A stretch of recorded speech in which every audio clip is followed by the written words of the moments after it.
Good day, everybody. We are back again. The program is called the Big R Solution Sports Program. It's myself, the Sobre Boys, Walifatsi. Unfortunately, this afternoon, I'm a sole ranger. My guys are having problems, but nevertheless, the show need to continue. There's a whole lot of news that we want to share with you pertaining to world football, especially here at home and also abroad. We'll start with the big news that the game between Cape Town City and Mamelodi Sundowns, which is MTN Top 8 final, the venue has finally been confirmed. That game is going to play at Moses Mabhida on the 30th of October 2021. And I know that people can't wait to go to the stadium to go and watch their favorite teams. So we are looking forward to that. And then, but in the days coming, we'll then discuss in details, look at that game. But in the meantime, let's look at other news. The other news that I would like to share with you, I just want to share this news. Hopefully you'll be able to see this one. The PSL, I hope you'll be able to see this one. The PSL suspension list. The PSL, they give us suspension list all the time. And then let's see, because last time I had a wrong list. I hope this time I've got a very right list. As according to the latest information that we received, these are the players who are on suspension. Baroka, we have Atenkosi Dada. Let me see, is this the right list? Last time I was told that I was having the Disky. Okay, I think this is a DSTV Premiership. Now, Baroka, we have Atenkosi Lala, one suspension. Bayeza Goldstone, one suspension. Bonginkosi Makume, 3 cuts. These are the cuts, not suspension. Elvis Chipezeze, 1 cut. And then Manuel Mhanga Kambala, 1 yellow card. Richard Mbule, 3 yellow cards. And then we also have, what's his name? Sakela Christopher Sitole, 3 yellow cards. And then we also have Train Tsepo Makambi, 2 yellow cards. Sitole with 1 yellow card. Vusi Tsepo Sibia, 1 yellow card. Cape Town City, these are the players who have yellow cards. We have Ajagan with 2 yellow cards, and Farrell Martin with 2 yellow cards. Hugo Miguel Mekes, 1 yellow card. Mtutuzi Mtantane, 2 yellow card. And Nathaniel Indumba, 1 yellow card. And Pilar Tambo Nodada, 1 yellow card. And Phyllis, Tariq Phyllis, 2 yellow cards. Terence Mashego, 3 yellow cards. Tamsanga Mkize, 2 yellow cards. Tato Tiliso Mukeke, 1 yellow card. Chipa United, Atini Jotwana, 2 yellow cards. Eva Nga, Bienvenu, something like that, 3 yellow cards. Sipesihle Mkize, 1 yellow card. Size Eric Mdlizo, 1 yellow card. And then Wielege Zulu, 2 yellow cards. And then Rian Hannah Map, 1 yellow card. Kaiser Chiefs, Akumu Agay, 1 yellow card. Cole Alexander, 3 yellow cards. Kama Billiard, 1 yellow card. Leboham Manyama, 2 yellow cards. Njabulo Blom, 1 yellow card. Njabulo Ngobo, 1 yellow card. And Nokovic, 2 yellow cards. Kukuna United, Blessing Sukrupinda, 1 yellow card. Chesley Chase Jumpis, 1 yellow card. And then Ohizu, 1 yellow card. Yusuf Mat, 2 yellow cards. Nico Mobi, 1 yellow card. Silo Glenn Mutsepe, 1 yellow card. Tumelo Montana, 1 yellow card. Willard Katsande, 1 yellow card. Stellenbosch, you have 3 players on 1 yellow card, with Kuniga and Ren and Titus. Then you have Jabba at 3 yellow cards.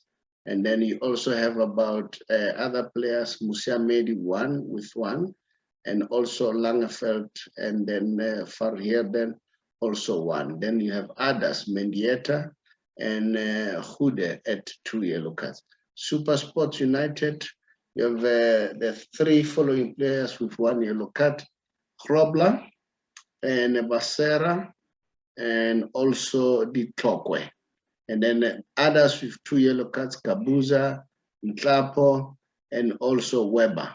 And then Morocco Swallows, almost all the players on 1 yellow card, except Lesotho Nolo George Matlow with 2 yellow cards. When I say all players, I'm not saying the entire squad, but these players that I'm sure you are seeing on the screen here: Said, Ndlovu, and Nyatama, Hamaldin, Sibia, and Sussman. They're all on yellow cards. And then the final one is for Kaizer Chiefs. Or Kaizer Chiefs player who's suspended. That is Sandiles Fiso Atlantic. So these are the players who apparently are on cards, yellow cards, or either yellow cards or suspended. So we'll see what's going to happen. But as we move on with our show, let me see now. Okay. Yeah, let's move on with our show. And then this coming week, it's going to be very, very exciting when you come to football. If you go to England, we have a big game between Leicester City and Man U. That game will be played this afternoon at 4 o'clock. We don't know who's going to win. We know that Man U, they are on form, especially with the involvement of Cristiano Ronaldo, has added spark and interest, and people are motivated. Even if you listen to Ogen or Solskjaer, he's very much happy. He's looking forward to the game. He even indicated that with Ronaldo, they have an added advantage. So we're going to see. But Leicester City cannot rule them out. Although they struggle when they play teams such as Man United. They really, really struggle. They show promise, that Leicester City will do something. But as time goes on, you see them buckling up, especially when they play teams such as Man United and Liverpool. So we'll see what's going to happen. And then let's go again to Italy. The big game there, we have Lazio and Inter. I say this is one of the big games because Lazio at some point, not Lazio, Inter, remember they won the league last year. So we don't know whether are they going to repeat that this year. Moreover, that they've lost almost their striking force, although they've lost Lukaku, not the entire striking force, but they've lost one of the major contributor in the striking force in Lukaku. So we're going to see whether are they going to be a force to be reckoned with.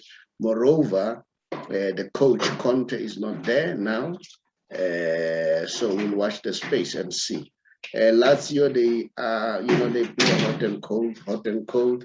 So that really we'll see what's going to happen. And then the other news, I think we've got the news in Spain, the big game there. I think we can look at Barcelona and Valencia. This is going to be a very, very interesting game. Moreover, if you look at Barcelona now, they are quite doing well. And then we hope that they will recover. They will recover they will recover their energy. And then yes, they lost Messi. The loss of Messi was a blow to them. They play hot and cold. They've been losing their games. They are losing the grip with the league. We don't know. But I think the good news for Barcelona is Pedri has just renewed his contract with the release clause of 1 billion euros. And then Laporta said he's very excited that Pedri has signed. He said that this is the most exciting news that he has ever received with Pedri signing. While I'm still there, you know, I was a little bit worried about Bartomeu. Bartomeu is coming out and say it was a mistake for Barcelona to let Messi leave because Messi is not only a soccer player, he's an institution on his own. He does not bring what he brings in the field of play. He brings more than that, even outside the field of play. But now, what really perturbs me, how does Bartomeu talk this way when he, according to my observation, which I may be wrong, according to me, he was hell-bent to, I don't know whether to get Messi sold or what, because how do you reconcile the fact that if you are valued Messi as the player that needs to be protected at all times for Barcelona, how do you, as a president of the team, target people you know very well that they are close to Messi? You went for Luis Suarez, and then Luis Suarez finally went to Atletico Madrid. Not only that, Messi told you that don't sign Griezmann. Instead of focusing on Griezmann, focus on bringing Neymar back. And Neymar was prepared to come back in 2017. And then he did not show any motivation of doing that.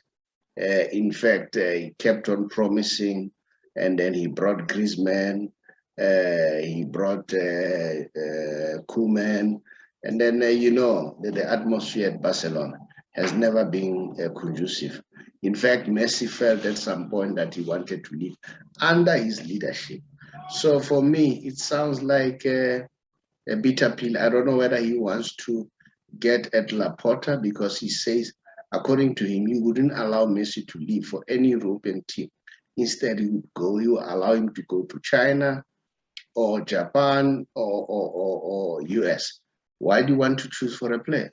Messi will go wherever he wants to go. You can't choose for him that this is the few destination that I want you to go. So why? You know, if you have the player's interest at heart, I don't think you would do that.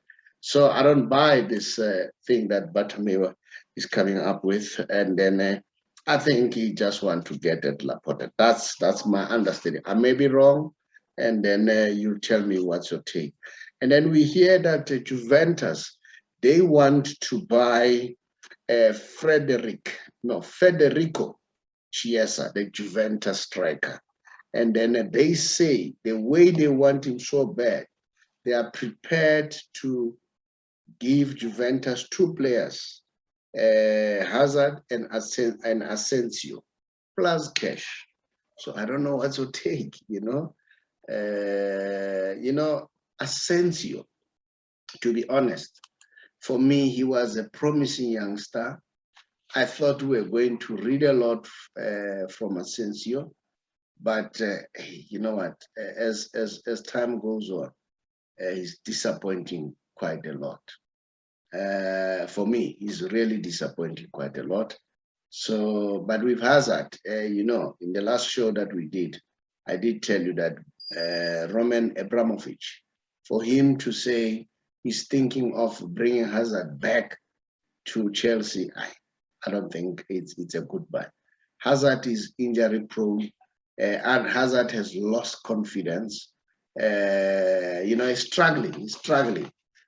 For me, Hazard need to go to China, Japan, go to US, all those destinations where you'll get, he will be paid handsomely, and then have a retirement, So that's me. That's my understanding. That's my feeling. You know, I wouldn't prioritize Hazard as a player that should be taken as a priority. That's me. So probably I may be wrong, or you may have a different understanding as far as that is concerned. So those are the news. And we know that this coming Tuesday, no, I think it's Tuesday, if not Wednesday, we have a big game coming, the Champions League. And then it's between Atletico Madrid and Liverpool. What a big game. Atletico Madrid and Liverpool. So I don't know what's your take. Who do you think will win? Atletico Madrid, yes, they started very well with Suarez up front. The young man, Joe Felix, I can see. Well, we see Griezmann is still struggling quite a lot. I don't know whether he will make, the cut or what. And then I don't know. But what I like about Simeone does not have a favorite. Even he likes a player, that player will never be guaranteed of the starting 11. So that's a good coach. Players should compete to be in the starting lineup. No one should just think that he'll walk into the starting lineup. So he has made it a point that everybody competes. So for me, I think Simeone is encouraging a very good atmosphere at Atletico Madrid. But you cannot rule out Liverpool. Liverpool are doing very well. They are on song. Mo Salah is class, all right? And then you also have Sadio Mane doing extremely well. And then they are doing extremely well, what you call Liverpool. So I won't be surprised to see Liverpool surprising a whole lot of people. Yeah, so again, we saw Ronaldo scoring about 3 goals, hat-trick again during the week. And then, people have been coming up now. Ronaldo is, he's the best. I still say it today. He's the best among all the players. Messi is the alien. He's not competing with everybody, including Ronaldo. Doesn't even compete with Ronaldo. He's at another level. And then while I'm still there, I want to talk a little bit about the Ballon d'Or. We know, especially from my perspective, I don't know your perspective, Messi is a clear winner. He's a clear favorite, okay? But we see names being brought in. At some point, they tried Jorginho. Jorginho admitted that it's not going to happen. They tried Lewandowski. Lewandowski said, as long as Messi's still there, he deserves it. And then now they're bringing Karim Benzema. Karim Benzema has done well.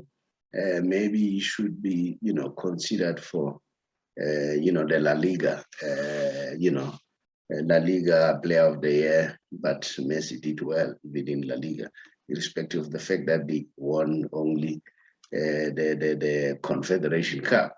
I mean the Copa America, Copa Cup in Spain. But for me, Benzema, well, he did well, but Messi is a clear winner. So these names that are being brought and being brandished, it's just a question of trying to divert our attention away from what Messi has done for this year. For me, Messi has done extremely well. But as you know, I always give you the Messi special as the last part of my show all the time. And then I hope my colleagues will join me again next week, Tuesday, and also on Saturday morning.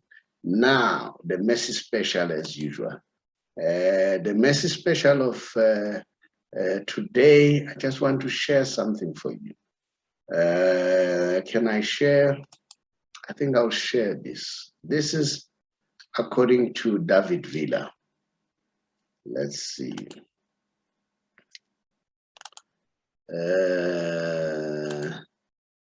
Okay.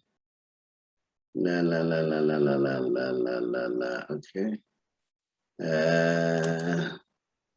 Now, I hope you see this.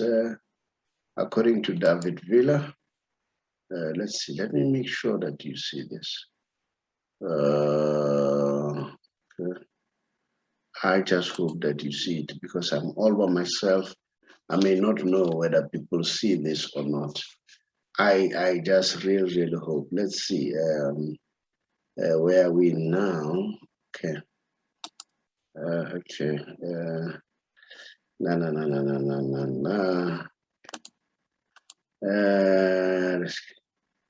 All right. The screen has stopped sharing. Now let's see. I just want to share something quickly with you here. Okay, not this one. Let's get this one out of the way. Yeah. So those are the news in in overseas and also in our local football. Let me see what can I get for you. Okay, as far as the Messi special is concerned. This is something that I want to share with you. Yeah, let's see. I hope you see this one. Yeah, I can see that you see this one. This is according to David Villa. David Villa played with Messi. He's a Spanish international.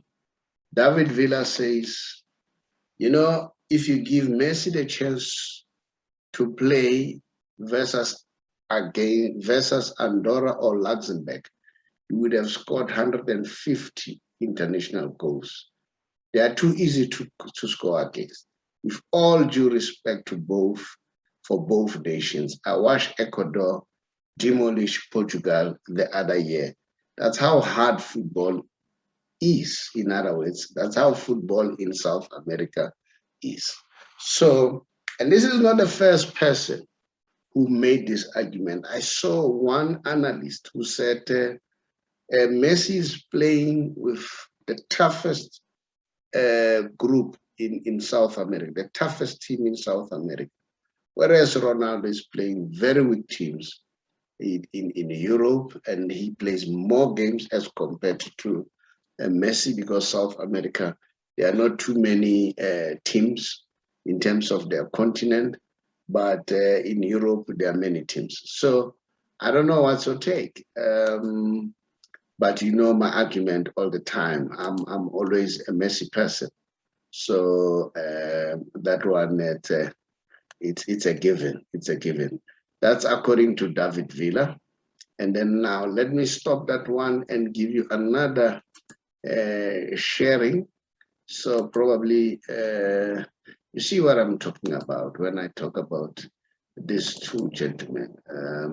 And I still want to insist, it is not that I don't respect Ronaldo. I do respect Ronaldo very much, but I think Messi is far above Ronaldo as far as I'm concerned. Now, let's see what's happening here. No, okay, let's share. All right. This is another share that I want to give it to you. As far as that, yeah, I'm sure you can see this one. Now, this is the difference between the two. Between Lionel Messi and Ronaldo, both of them have won the tournament, you know, the continental tournament. But the difference between the two, with Messi, let's see, with Messi, he won the cup having played for 90 minutes. All right.